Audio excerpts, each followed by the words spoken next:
Hi, my name is Marciano Cruz. I came from San Pablo, lxtepec, Oaxaca, Mexico. I was born in Mexico. I came to United States the early age. I came in here in the United States in 1979. I relate a little bit to the community in Santa Cruz because that's the first place I came, and I was kind of wandering around also because I didn't have the age to work in the States, and also I didn't speak this language. So eventually my life started when I started finding myself on the streets, and finding the streets is a home for me, or a place to belong. And I started identifying in the Beach Blast area because in those times there was just few Latinos. It was barely when the Latinos started coming to this area in Santa Cruz, and I heard there was a couple of paisanos from Oaxaca here, so I came to Santa Cruz, and that's how I started being in here. Like I said, I started being in the streets because it was the only place. I don't have any family, I didn't have anybody here, and I can relate to others who were in those times in the streets. What did you do in the streets? In those times, we kind of relate more. I started adapting to the gang activity because I knew people like myself there, and they were just like me, and we didn't have any home, but the streets became our home, and I just started being involved in gangs, and that's how I started being here in Santa Cruz. And I didn't speak this language, so during those times I started facing deportaciones because one time I went to Santa Cruz High, me and a couple of homeboys dressed up as cholos, and we wanted to go get education. We wanted to learn to speak this language and go to school, and because the way we were dressed in those times, they said that we were trespassing the school grounds. And fortunately, all four of us were Mexicanos, and they asked us where we were from, and we didn't speak this language, so we said, yeah, from Mexico. So that's how I got deported. I had my first deportation, going for trying to get to a school. And it was misunderstanding, I guess, but that's how I started. And my life started become disrupted when I started becoming incarcerated. I started doing time. Later on, drugs invaded our community, invaded our people, and my homeboys got disintegrated. A lot of us disappeared. A lot of us left and doing time. I left to start doing time for little dumb things that we do in life, and by the time I know, time keeps passing by, and by the time I knew, I was in Quinn and Vacaville, Susanville, Tracy, different penitentiaries in the United States. And as by the time I realized that my life became too complicated, it was harder for me. One time in my life, I think I got tired for being intimidated, deported mostly a lot of times. Every time I do time for anything, after I done my time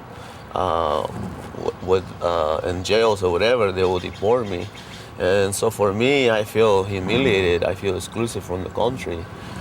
I started, I would say, spoken, and I started learning this language, and I learned from a few people doing time that it's a way, it's an alternative. I heard it from people who didn't have a way out, or people who were doing life, and they started giving me consejos. They started saying, you have a way. When you go back to the streets, you still can make something out of yourself.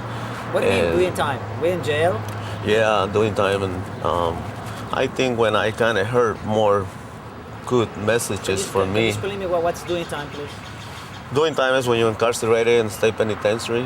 I went to the state penitentiary for burglary. They said they accused me to do that.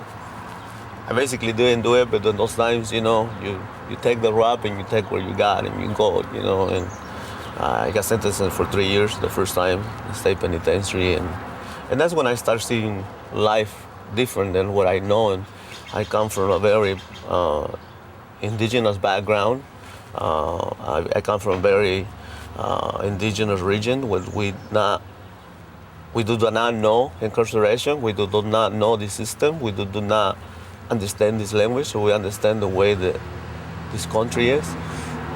And so for me, I think it became a part when I feel like I don't belong in this world anymore, and this world didn't want me anymore or didn't accept me because the way I was, or because sometimes I felt because the color I was. Sometimes you go through things, and I think there was a time in my life when I just said, I want to feel how I used to feel growing up, with illusion to be someone, illusion to be able to be recognized or be able to know as individual in the society. And I came out of doing time, and I started volunteering in my neighborhood, and by the time I knew that in my neighborhood there's a lot of things needed, and I learned to do a little bit of art when I was doing time.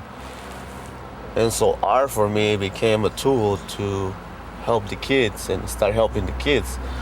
By me start helping the kids, volunteering in the community, I learned a lot of things. I learned that there's a special things that you can give back to kids who are growing like I used to, growing like the same way I was going. And it feels good sometimes to give back some, at least. And so I started volunteering, and then I met a wonderful woman, Lisa Ayala, who works for Barrios Unidos today.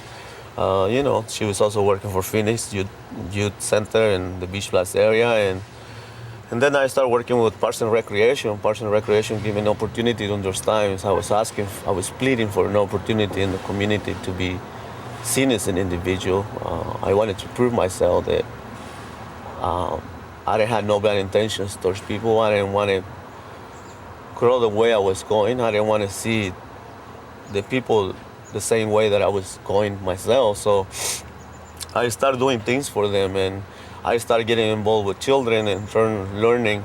And sometimes you say when you get out of the penitentiary and work with children, it's difficult, but I think that it's difficult sometimes to recognize who you are. And for me to go back and start working with younger kids in the early age, and from where I was coming, and it kind of showed me the other side of life that I missed in those times that I was struggling with trouble, and it feels good. And so I started being involved with Parks and Recreation. I got my degree for conflict resolution. I went through a lot of trainings to become helpful in the community. I started with Barrios Unidos. I developed some sort of hope in my mind that it's a way out for the youth, that it's a way to prevent whether incarcerations or violence among them. That sometimes they are looking for a place to belong, or someone to know them, or someone to listen to them. And sometimes when you don't have that, then you feel lost in the world. Working with Barrios Unidos, I learned a lot of different things with gangs. I was working as a gang preventionist. We work in a lot of places nationally. And so I learned a lot. I learned a lot about what our society is going through.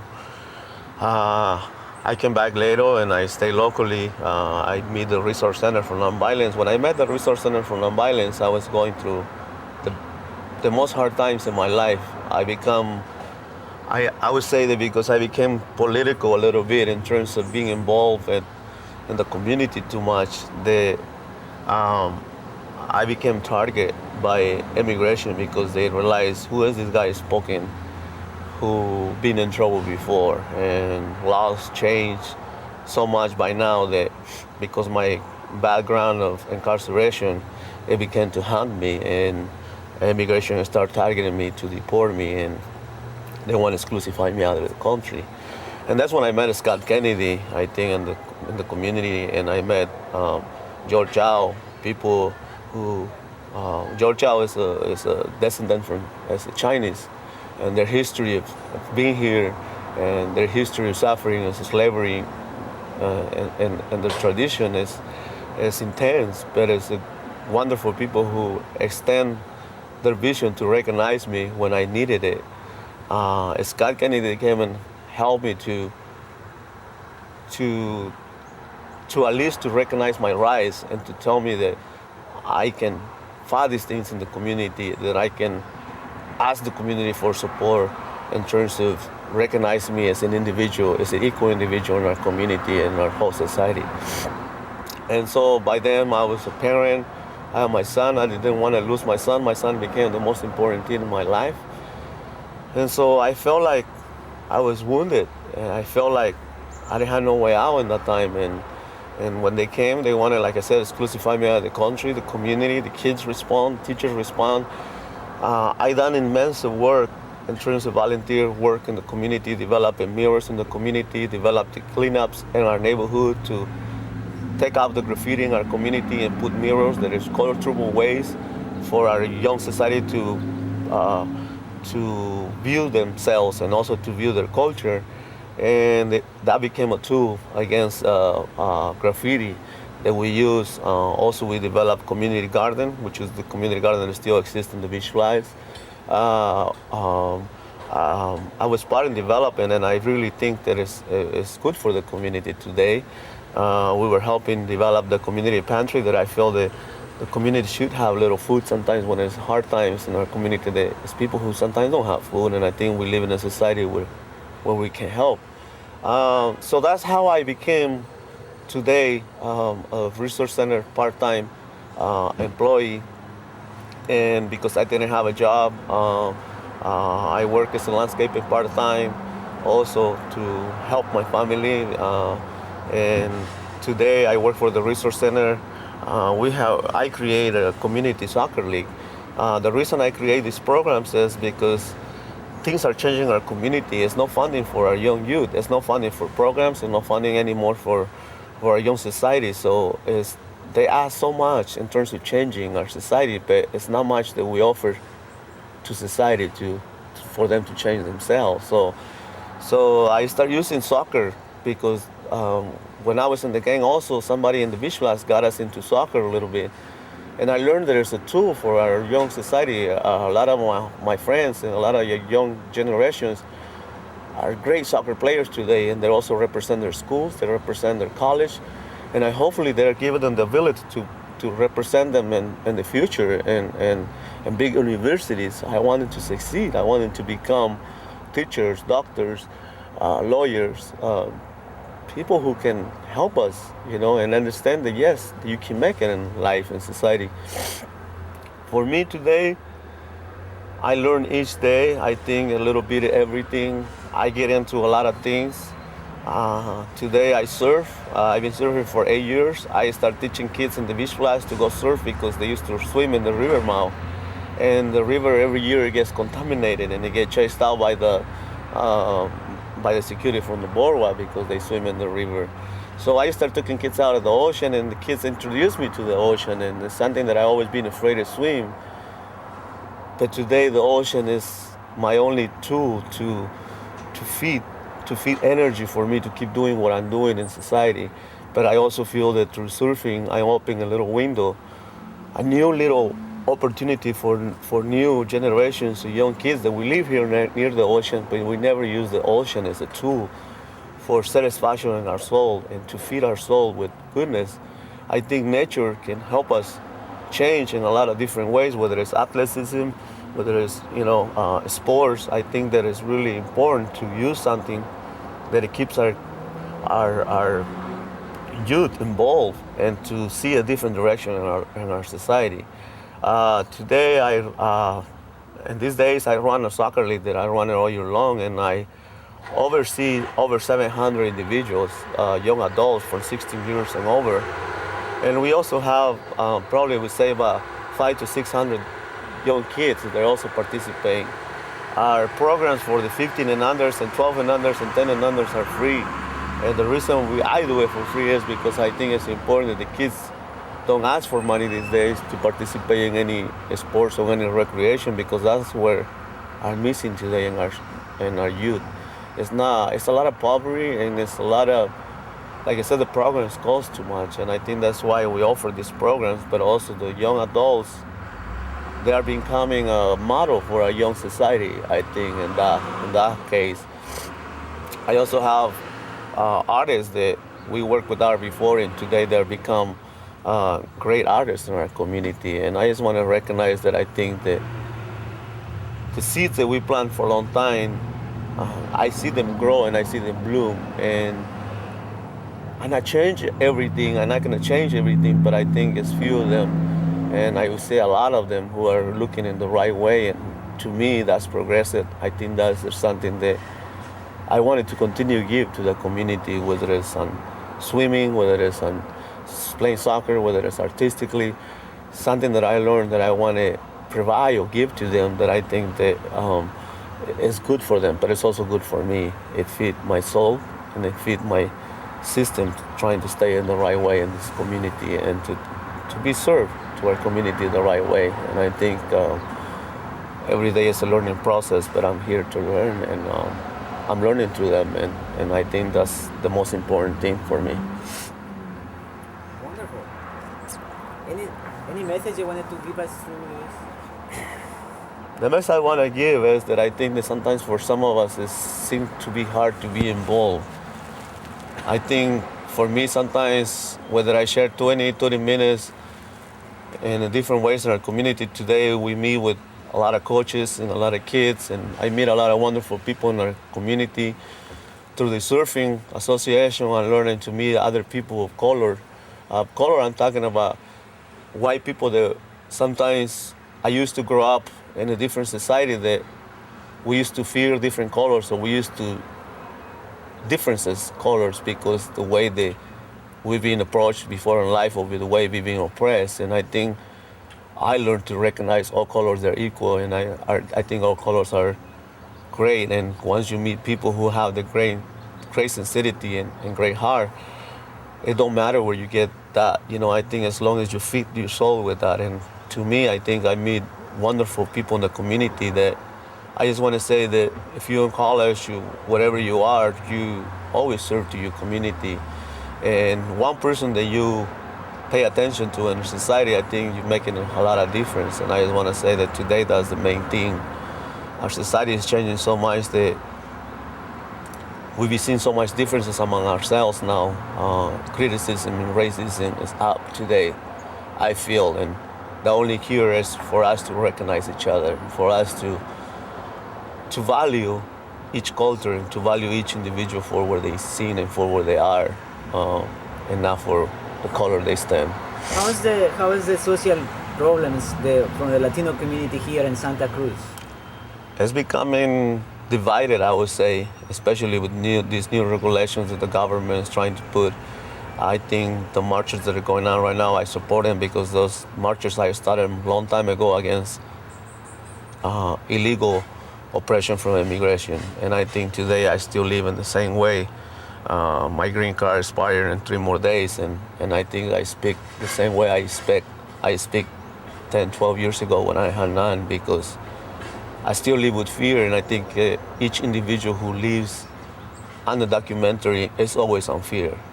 And I think it's not fair that today, because terrorism or because other issues that happen in this country, we look at our own people now as if they are the terrorists or they are the problem in our society. And I think that's the problem that we have today, that we're missing that view.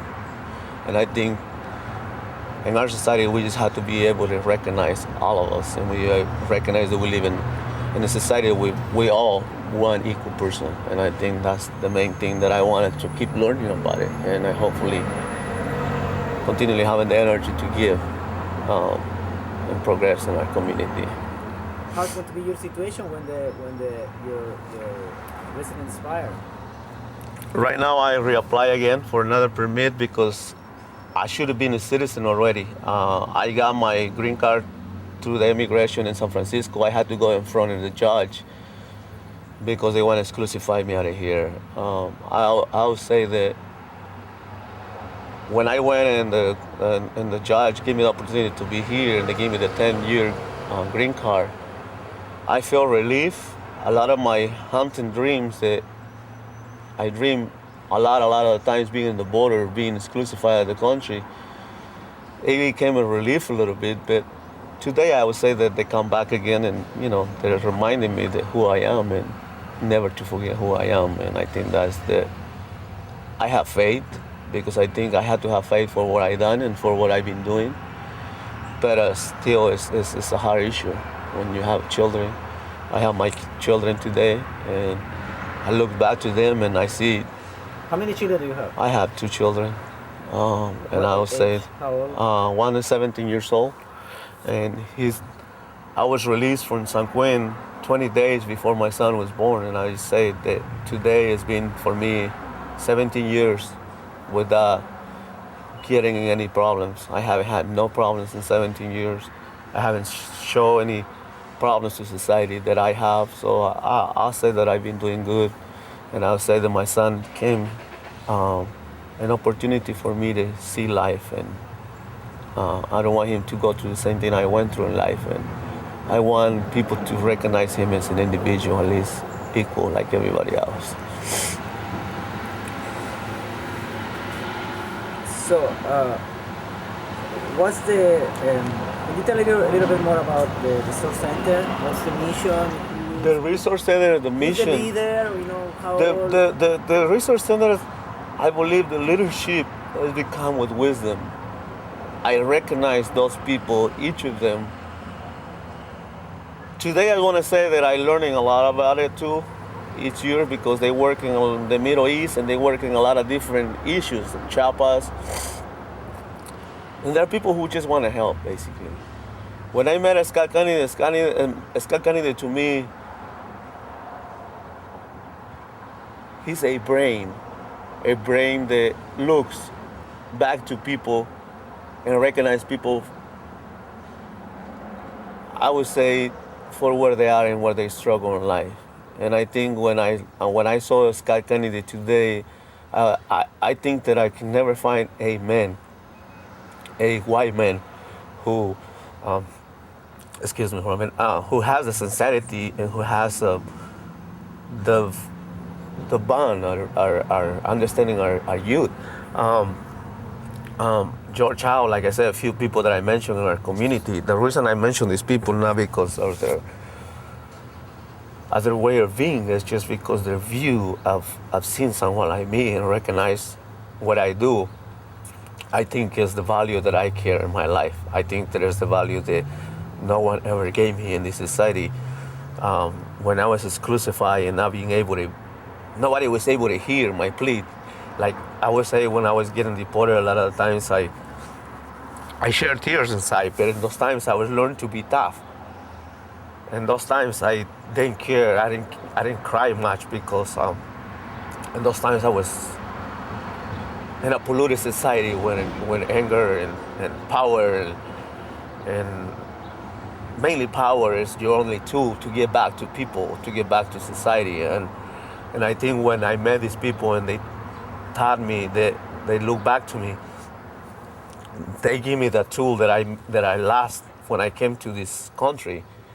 The tool that I have is that I come from an indigenous background, and my people and my society and my culture in the younger years, my father and my grandfathers and our tradition being taught that you have to be sincere and you have to be who you are and never forget who you are. And I think through the things I learned in the community, I learned to go back and see who I am. And all I know that I'm just a person, like any other person. But yet, I'm a person who sometimes looks out for an understanding and recognition, like any other youth in our community that looks out for any recognition. I think is important.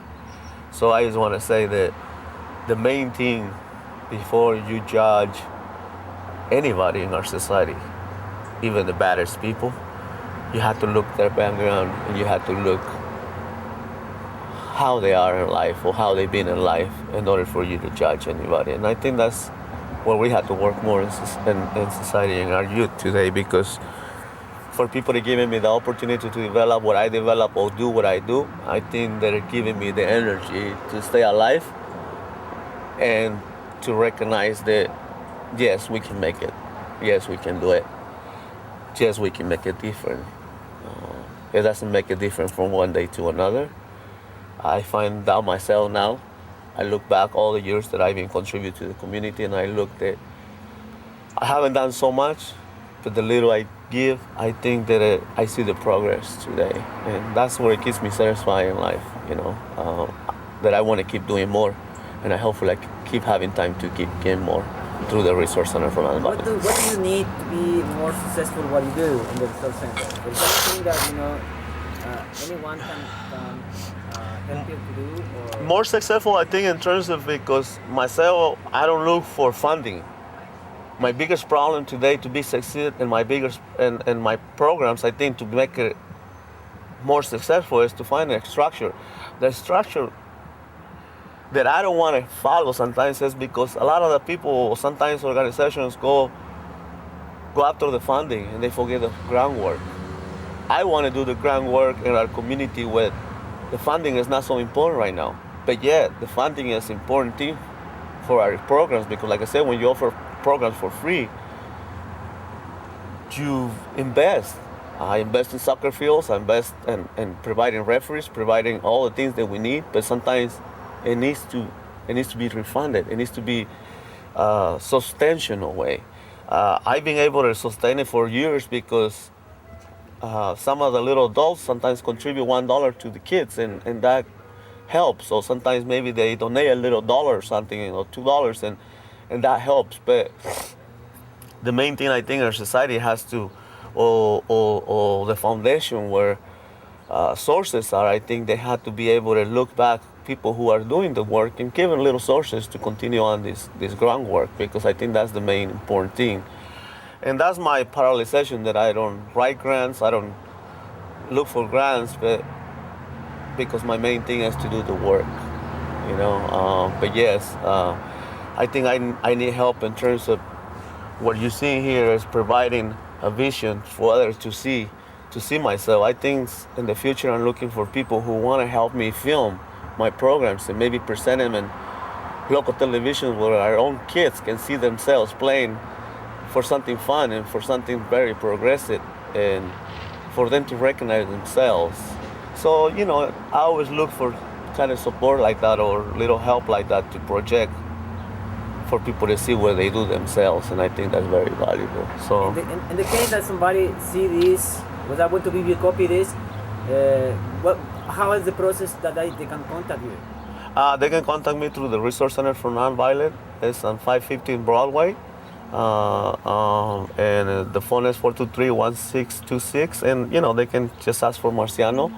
Like I said, I'm not there all the time because my work is be out more. And the weekends we play all Saturdays, all day with the children. And we play all Sunday, all day with the adults from 8 a.m. to 6 p.m. So yes, on the weekends I'm busy there all the time, but also Monday nights we meet in the Resource Center 7 p.m. to 9 p.m. with all the coaches. So we do a lot of clinics. We do a lot of exchange, I think, in terms of what's going on. What kind of soccer level do you guys play? Level 1, level 2, level 3? We have today first division and the adults. We have two divisions. We have first division and second division, level first and level second.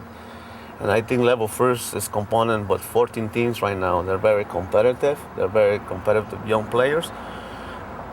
A lot of these players, they're coming from colleges, they're coming from universities, graduate universities, who are playing today here in the league.